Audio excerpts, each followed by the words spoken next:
What's going on, everybody? If this is your first time to this channel, click on these two videos first so you can get caught up in the story and not be completely lost of what I'm talking about in this particular Storytime video. Also, for everyone else, this video is brought to you by my journal because there's no way that I can accurately remember everything that happened 15 years ago.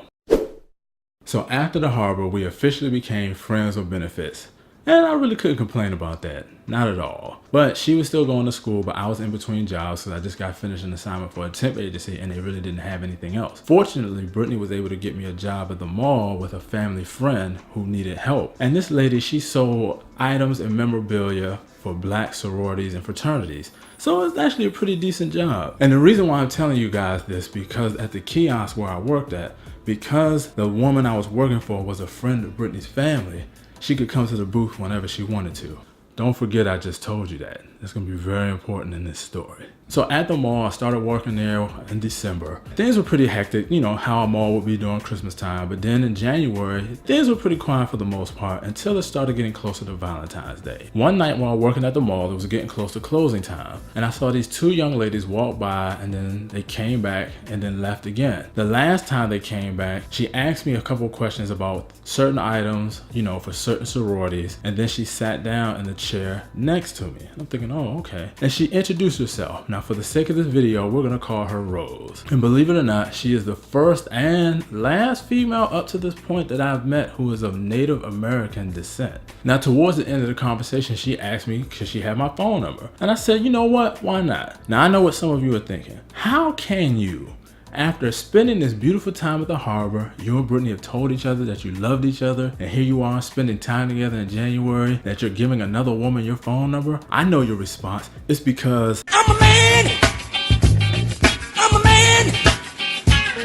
But remember, we're just a boy and a girl who are friends, who are partaking in these benefits. And this isn't something that I came up with. This is something she came up with. She even had the nerve to tell me, I'm the best girlfriend that you never had. So what am I supposed to do at this point? I'm just playing well within the rules and in the confines of what we described and what we were talking about. But of course, I kept all of this information of what was going on to myself. I wasn't gonna make the same mistake twice. So from that night, for the next, I would say, week, I saw Rose every night, even if it was for just 5 minutes. But it was one particular night when I had to close. Me, my friend Tony, who also got a job there, Rose, and her cousin, we all hung out one night after work. So after we closed, Rose got in my car and Rose's cousin got in Tony's car. And we ended up driving to one of these department stores parking lot. You know, like I said, at closing time, everything's done. And we're sitting in the car talking, and then, you know, one thing leads to another, and a lot of freaky things start happening while a particular song is playing on repeat. Baby,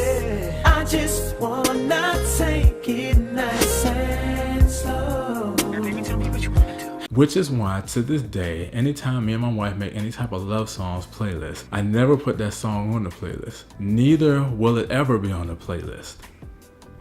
Ever. But now I have a dilemma on my hands, because here you got a young lady, Rose, who I've only known now for 2 weeks. We've already done everything up to the point except for having any type of sex. And yet, from the conversations that we have had, if I would have asked her to be my girl, it would have happened just like that. But on the other hand, you have a lady who I've been dating for 8 months. We just told each other that we loved each other. She even helped me get this job. And I'm thinking to myself, the whole friends with benefits thing is cool because that's what most men actually want. However, I can admit that at this time, I wanted more than just friends with benefits. And what was I gonna do? Just sit there waiting for a relationship like, anything's possible. Anything's possible!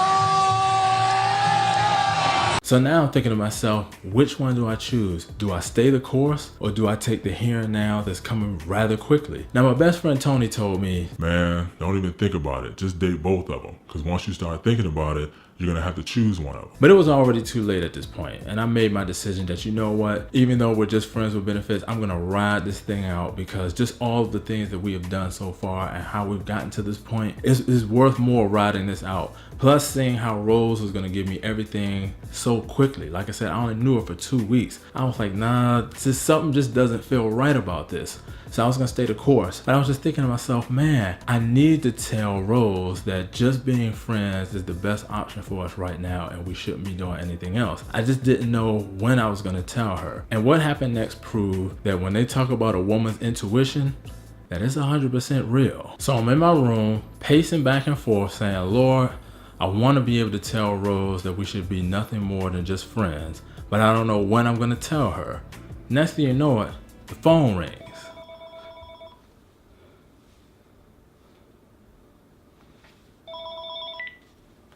Hello? What time you gotta be at work? 4 o'clock? I'm coming with you. Oh.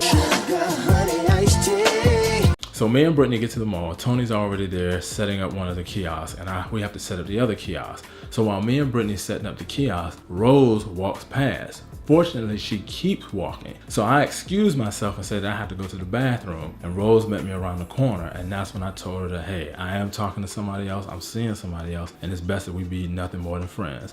And of course she wasn't happy about that, but I was thinking, hey, we haven't known each other that long, she's not my girlfriend, we weren't claiming each other, so whatever she's upset about, she'll get over. And went back to the kiosk like nothing happened. We got through Valentine's Day, and it's at this point that you're saying to yourself, so finally, you ran off and got married and then didn't tell nobody for 2 years. Wrong again.